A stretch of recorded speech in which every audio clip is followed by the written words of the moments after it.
I was trying to set up for this video, and as I was placing the ring light behind the camera, my shelf that's behind this computer that has my entire Tokidoki collection went straight into the floor and all over the place, and they were so strategically placed that there's absolutely no way I can ever get them back to the same order I had them before. And now I have a Miku figure that won't even stand up properly because I don't know where the fuck the stand went. And it's a fucking mess. So rather than resuming with the topic of today's video, this will in fact be my last will and testament. That was my 13th reason. Bye-bye. It was nice knowing you. Bye-bye. Bye-bye. Now that I've had my moment of attention, hello everyone, I am very gay. Yes, I know, I'm sorry, I had to come out to you like this. No, you all already knew that. Yes, I'm marrying a cis man. That's not the argument we're here to have today, alright? That's a whole different story. Anyways, you all already knew this about me. I've gone out of my way to make it painfully obvious for everyone here involved. I came out to friends and family, I think around the age of 14 or 15, and everyone was cool with it. I was very fortunate to have the people in my life that I have. I had no problems. I have such a supportive family. I did go through a stage where I thought I was a lesbian, as I'm sure we all do, right? Right?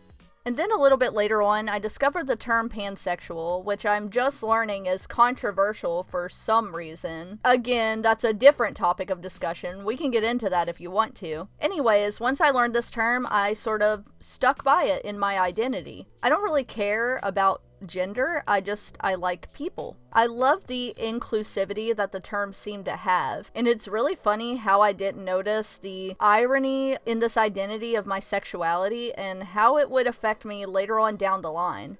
I was a pansexual that didn't believe in multiple genders. So yes, you heard me right just a few short videos ago.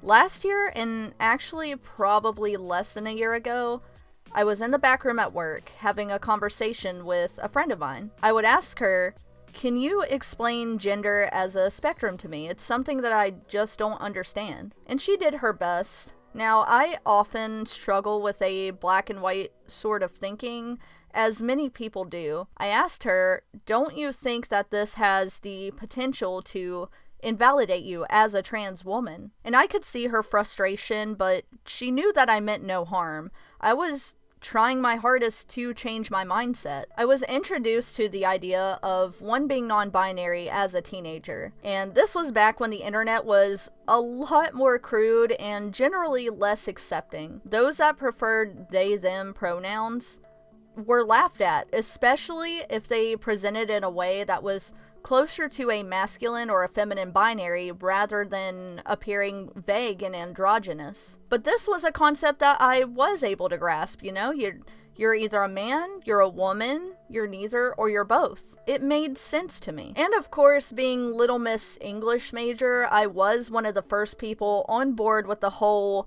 linguistics argument. You know, it was until it was described to me with a very specific statement. And it was then that I realized I'd been using they, them in a singular form this entire time. I just hadn't really noticed until it was pointed out for me. But more on that later. Fast forward a few years down the line, it was the grand trans trender movement. I would watch Blair White videos religiously, laughing at detransitioners that seemingly jumped the gun with their life decisions.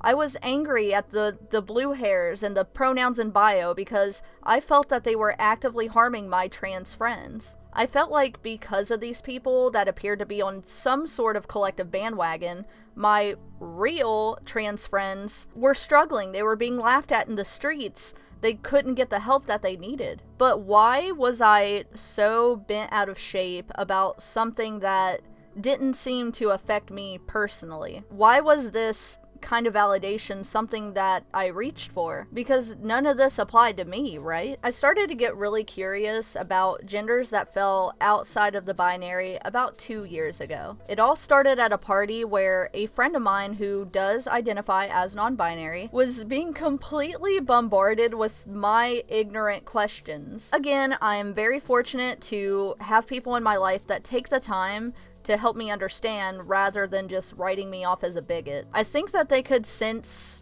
some sort of longing within me. And I believe that that night was my awakening when I realized I resonated with so much of the experience that they were describing. Now, I'm no stranger when it comes to the lack of adherence to gender stereotypes. I've talked about it before. I grew up a punk kid. I did things that were subtle in order to kind of stick it to the man, you know? I did things that weren't considered ladylike, such as wearing men's clothing.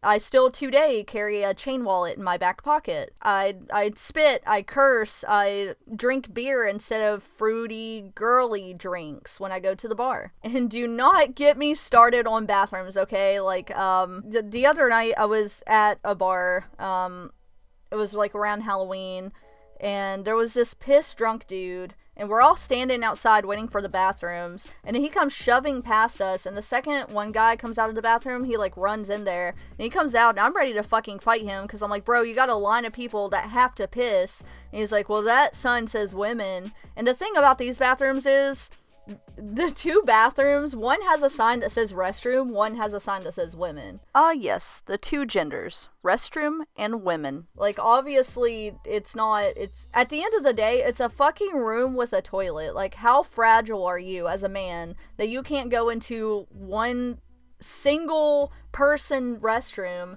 and pee in that toilet just because the sign says women? Like, it's not like there's like stalls, it's not like there's anybody in there with you that you're going to make uncomfortable, because I get it if that's a concern, but at the end of the day, I've never given I use men's rooms all the time, I've never given one single shit what a sign says. It's a room with a toilet and I have to piss. Like, I'm just gonna go wherever the fuck.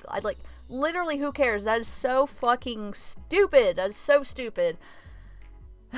What were we talking about? Oh yeah, it's me. Anyways, in my younger years, I realized I often hung out with men more than women because I felt more in place and like I could relate to their interests a lot more. Now, a lot of this experience overlaps with my laundry list of developmental disorders, but again, that is something else. We'll cross that bridge when we come to it. It's weird because I've always been aware that I'm a girl. Like, I've never felt that I wasn't a girl.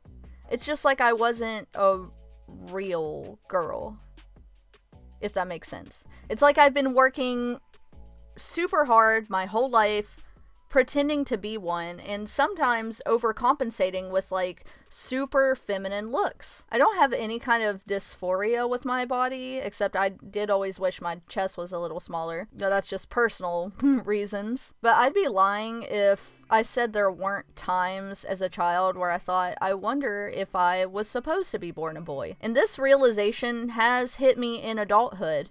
There are days where I feel especially effeminate, and there are days where I feel a bit more masculine, and there's no real pattern to it, but I would crucify myself for having these thoughts. I invalidated myself because I have trans friends that truly struggle every day, and I'm happy with myself and my body for the most part, so how can I live with myself feeling this way? During my research, when you Google what the fuck is wrong with me, the first term I discovered was demigirl, and I think that's where everything started to click. You know, I'm a girl, but I don't feel like a real one. It's almost like a disguise, and I decided to keep this term to myself, store it away in my brain. It was just nice to have something with a certain tangibility that I could hold on to while I continued my research. Once I had that in the back of my mind, my friend was talking about one of her favorite YouTubers in her most recent upload.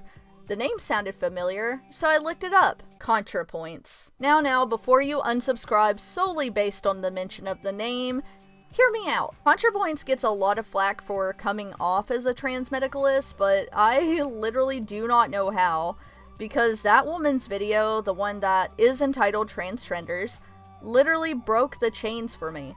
In this video, she did a very impressive skit where she plays 3 separate characters on a talk show. One of them I can only assume is a spoof on Blair White, but they have a whole debate on the trans as a medical condition versus just having fun and taking the time to express yourself and be who you are. And this video really opened my eyes because If we think about it, what are the things that defines one as a man or a woman? Is it frilly dresses? Is it the color pink, makeup, the car they drive? No, all of that's fucking stupid. It's literally socially constructed. Like, if you identify as a man, if you truly in your heart are a man, and you put on a dress, does that automatically make you a woman? No, you're just a man in a dress. My eyes were open, and it's all fake. It's the hammer of society smacking down on us, and that is something that I cannot stand for. Finally, I was able to grasp the concept of fluidity. Who cares how someone identifies or what they identify as? At the end of it all, we're just people. So why does it matter? This shouldn't be a contest of who's valid and who isn't. And you know what pisses me off the most? Even before I had a solid grasp on the concept of gender as a spectrum, it costed me exactly $0 to not be a fucking asshole, and I still took the time to use my brain and respect what the people around me wanted to be called, because respecting pronouns is punk rock. So that's a perfect segue into my next topic, the neo-pronoun. Now, I was willing to bite on the whole they-them debate. I love the term, and I often refer to people as they naturally in conversation, even with my cisgendered friends.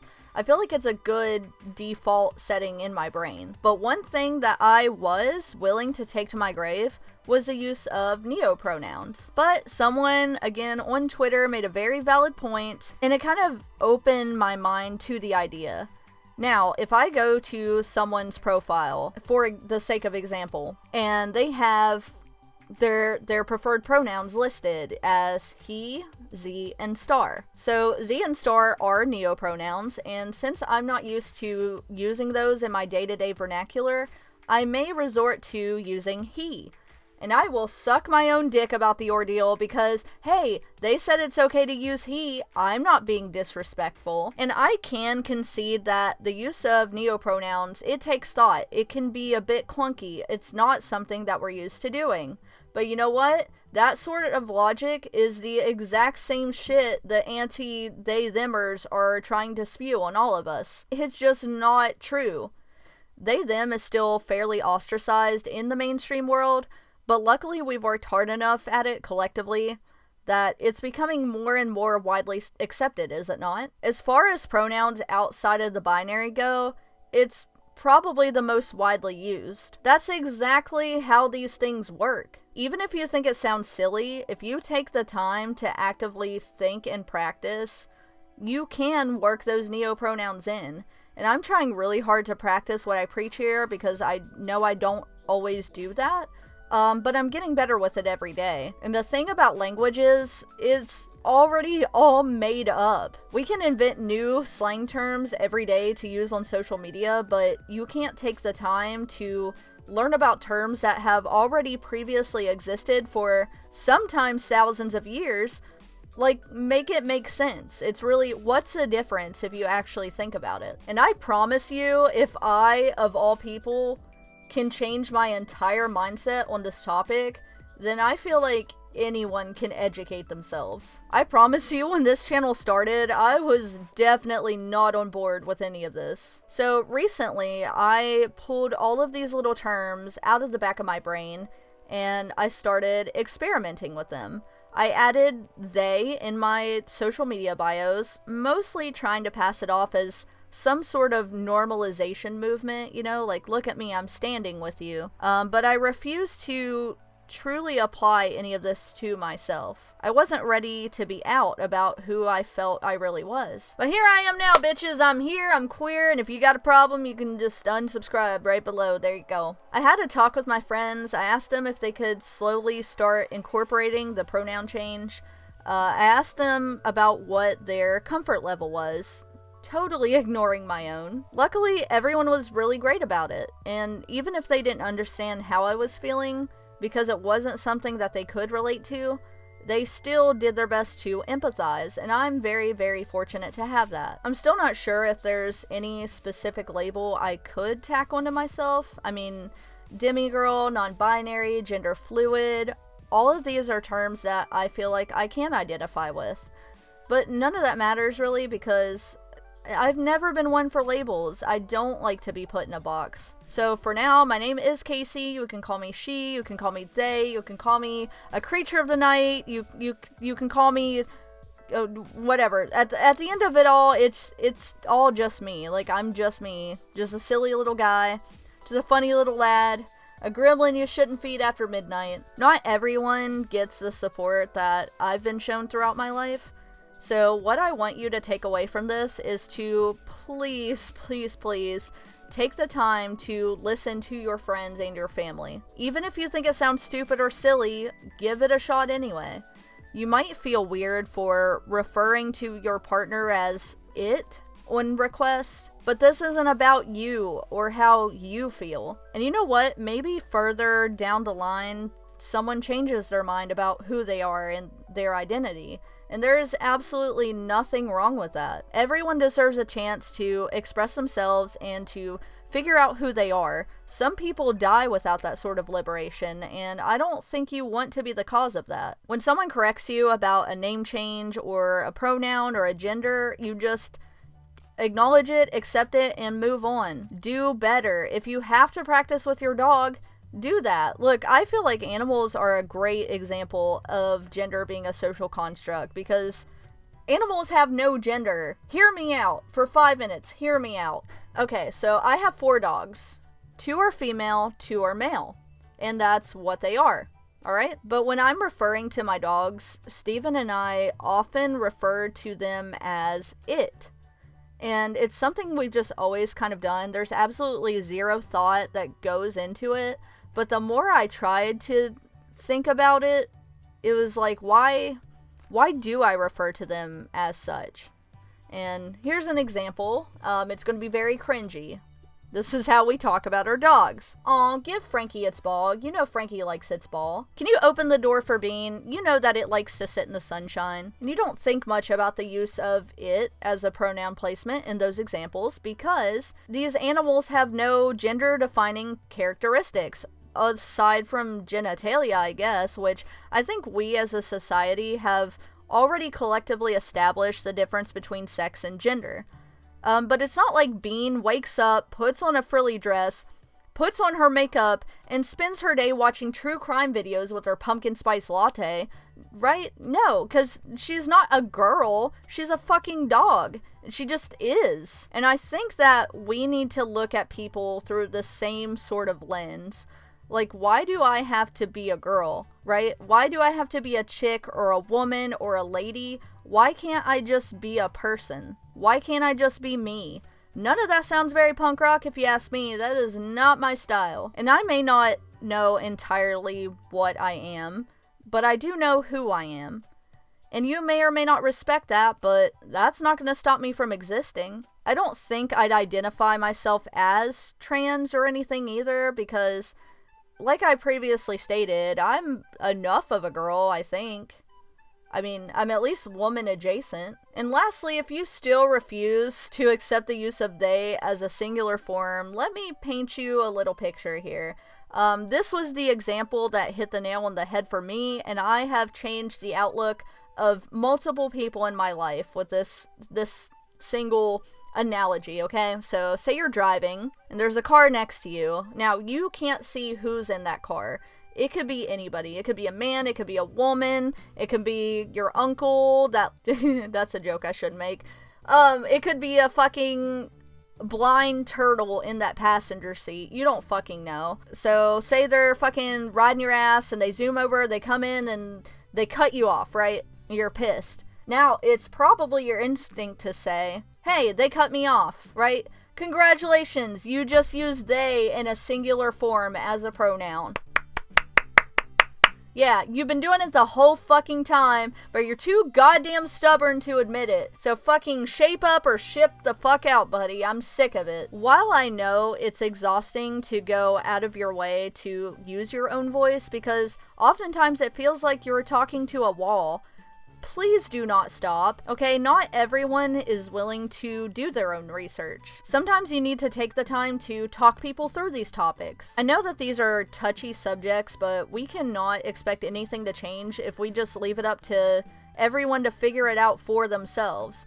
So I want to give one last thank you to the support of my family and my friends. Thank you for not shutting me down. Thank you for allowing me to express my ignorance and for allowing me the space to grow and change as a person. I feel that I am living proof that we can change the outlook of so many. We just have to keep fighting. Okay, that's it for today, everybody. I love you all. Have fun. Be safe.